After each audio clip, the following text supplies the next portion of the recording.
ये प्रश्नोत्तर श्रृंखला में हम लोग जो है बात निबंध प्रताप नारायण मिश्र के निबंध है, उस पर हम लोग जो है महत्वपूर्ण प्रश्नों को देखेंगे और कुछ महत्वपूर्ण तथ्य जो इस निबंध में आए हुए हैं जो परीक्षा उपयोगी महत्वपूर्ण है उस पर चर्चा करेंगे। पहला प्रश्न देखते हैं, निबंध में लेखक ने कफ और पित्त का उल्लेख किस संदर्भ में किया है? वैद्य के दृष्टिकोण से, भूगोलवेत्ता के दृष्टिकोण से, दोनों के दृष्टिकोण से, किसी विशेष दृष्टिकोण से नहीं।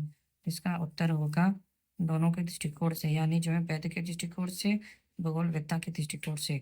आगे अब मैं जो है निबंधों का सभी ऑप्शन को नहीं पढ़ूंगा, मैं सीधे सीधे जो है उत्तर पे ही देखूंगा, तो आप लोग जो है समय बचाते हुए या फिर वीडियो को पॉज करके धीरे धीरे जो है आप इसका उत्तर देख सकते हैं। निबंध में किसी पक्षी की समझने योग्य बातों का उल्लेख है, तो किस पक्षी की समझने योग्य बातें का उल्लेख किया गया है? इसका उत्तर होगा तोता और मैना। निबंध के अनुसार बात का प्रभाव किस पर पहुंचता है? तो वो ईश्वर तक भी पहुंचता है बात का प्रभाव। लेखक ने किस शब्द का अर्थ श्री शालिग्राम बताया है? तो लेखक ने श्री शालिग्राम शिला का अर्थ निराकार बताया है। निबंध में बात में के कौन कौन से रूप बताए गए हैं? तो इसमें बड़ी बात, छोटी बात, खरी बात, खोटी बात, मीठी बात, कड़वी बात, यानी कि उपरोक्त सभी को बताया गया है। फिर निबंध में बात को किससे जोड़ा गया है? तो लेखनी, वाणी, ईश्वर, यानी इन सभी से जो है निबंध में बात को जोड़ा गया है। तो बात ही हाथी पाइए, बात ही हाथी पाँव का क्या अर्थ बताया गया है? तो इसमें बताया गया है बातों से सब कुछ प्राप्त हो सकता है। निबंध में किसके जीवन को बात की समझने और समझाने में व्यतीत बताया गया है? तो इसमें निबंध में महाकवियों को बात की समझने और समझने में व्यतीत बताया गया है। गात मही बात करामात है का क्या अर्थ है? इसका बातों में चमत्कार है, इसका अर्थ होगा। लेखक के अनुसार बात किस प्रकार के मनुष्य को भी प्रभावित कर सकती है? तो इसका उत्तर होगा पाषाण खंड। निबंध में बालकों की कौन सी बातों का उल्लेख किया गया है? तो तोतली बातें जो बालक करते हैं उसका उल्लेख किया गया है। निबंध में किसकी बात को सबसे प्रभावशाली बताया गया है? तो सुवक्ता, यानी जो सुनने वाला है उसकी बात को सबसे अधिक प्रभावशाली बताया गया है। जो सुनता अधिक है वह उतना अच्छा वक्ता भी होता है और उसकी बातें इतनी अच्छी होती है। कहने का तात्पर्य इसका ये है। बात के माध्यम से क्या किया जा सकता है? तो समाचार का आदान प्रदान किया जा सकता है, रिश्तों को सुधारना ये भी शामिल है, संबंध बिगाड़ना भी शामिल है। मर्द की जबान और गाड़ी का पहिया कहावत किस संदर्भ में कही गई है? तो बदलती बातों के लिए कही गई है। बात की बात निबंध किस पर केंद्रित है? बात की महिमा पर केंद्रित है। निबंध के अनुसार बात कैसे बनती है? संवाद से, लेखनी से, भावनाओं से। तो उपरोक्त सभी से बनती है। डाकखाने और तारघर का जिक्र किसके संदर्भ में किया गया है? तो बात के आदान प्रदान के संबंध में इस निबंध में इसका प्रयोग का उल्लेख किया गया है। इस प्रकार की बात मनुष्यों को प्रेम रस से सिंचित करती है। तो मीठी और मनोहरी बात मनुष्यों को प्रेम रस से सिंचित करती है। बात बनती है और बिगड़ती है का क्या आशय है? बातों का सकारात्मक और नकारात्मक प्रभाव का इन शब्दों से उल्लेख कर लेखक ने करना चाहा है।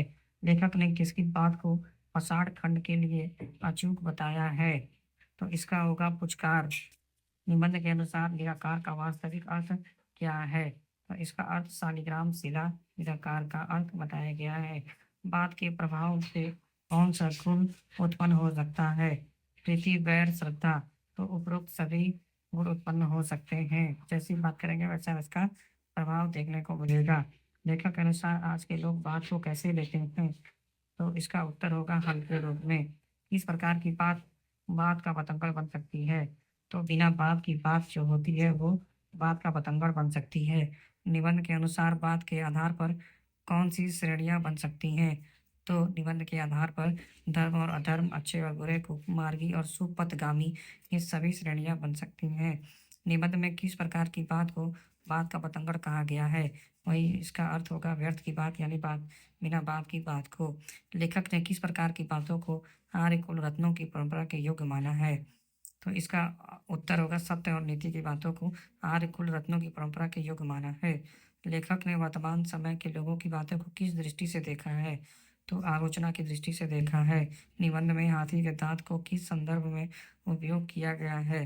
स्थिरता और वचन के प्रतीक के रूप में हाथी के दांत को प्रयोग किया गया है। लेखक के अनुसार बात का वास्तविक उद्देश्य क्या होना चाहिए? तो इसका हित की बात कहना होना चाहिए, ना कि मनोरंजन का, ना ही व्यर्थ में चर्चा करने का और ना ही बहस करने का होना चाहिए। निबंध में किन के प्रति लेखक ने घिन की भावना व्यक्त की है? तो देश का नाम कलंकित करने वालों के प्रति घिन की भावना व्यक्त की है। लेखक के अनुसार बातों को किस प्रकार गढ़ना चाहिए? किसी के वास्तविक हित में लेखक ने बातों के निर्माण की कौन सी रीति अपनाने की सलाह दी है? हितकारी दृष्टिकोण से अपनाने की सलाह दी है। लेखक ने किन की बातों को सुनने की कमी की शिकायत की है? तो श्रोताओं के सुनने की कमी की शिकायत की है कि वो ठीक से सुनते नहीं हैं। निबंध के अनुसार बातों का आदान प्रदान किन साधनों से किया जाता है? डाक और तारघर के माध्यम से इसका उल्लेख किया गया है। निबंध में बातों की महिमा किससे तुलना करके बताई गई है? ईश्वर की शक्ति से तुलना करके बताई गई है। पुचकार का किस संदर्भ में उपयोग किया गया है? तो जानवर को समझने के लिए पुचकारते हैं, उसके लिए इसका प्रयोग यहाँ पे किया गया है। लेखक ने किस प्रकार की बातों को वितक्तालाप कहा है? तो गुण और सारगर्भिक जो बातें होती हैं उसी के लिए कहा है। बात में बात निकालने का क्या तात्पर्य है? बिना वजह बात बढ़ाने का इसका अर्थ होगा। लेखक ने बात का बतंगड़ बनाने को किसके लिए अनुचित बताया है? तो व्यक्तिगत स्वार्थ के लिए।